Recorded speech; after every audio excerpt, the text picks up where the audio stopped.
Thank you very much, Mrs. President. Well, I have two important questions. The first one is about the work on the international health regulation, the pandemic treaty. You highlighted the importance of parliaments in your work and collaboration. I need to know if you want to have any collaboration with the European Parliament and especially this committee, letting us have the drafts of this treaty and allowing us to give our opinion, at least on it, to contribute as a European Parliament to the writing down of this important treaty.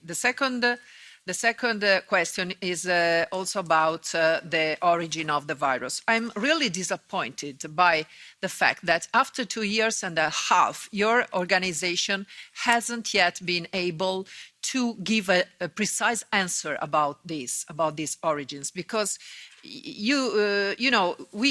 we can read several independent scientific studies saying that the origin of this virus is synthetic.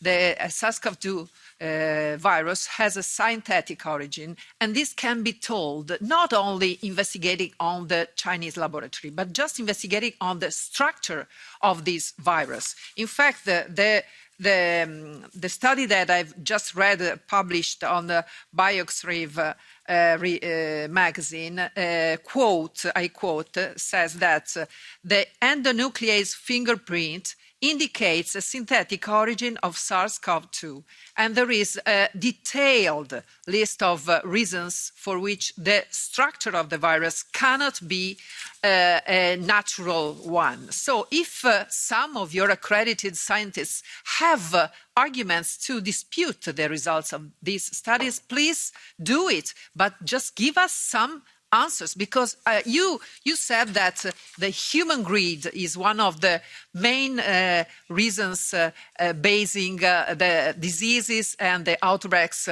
of threats to human health. So if this is true, maybe human greed is behind the gain-of-function research that is responsible for this pandemic and probably for next ones. So the first thing you should focus on is just to forbid gain-of-function research at a global level. Thank you very much. Assessments, you're entitled to your individual assessments, absolutely, as individuals. But you also have to address the evidence in a balanced way. And the paper you referred to is a non-peer-reviewed paper that's just been published as one of thousands of papers that have been published in this area. In terms of the one you just, I believe the one you just referred to, we will wait for that to be peer-reviewed. There have been opinions on all sides of this equation in terms of natural origin, engineered origin of this virus, back and forth, and there is no consensus, absolutely. WHO has been very, very clear to say that all hypotheses remain on the table because there isn't absolute convincing evidence in either direction. We keep that, and we keep that position open as further evidence develops. And we'll read these new papers with great interest and add them to the Scientific Advisory Group on Origins, which is a group of experts from all over the world who meet now on a constant basis to consider all of this new evidence.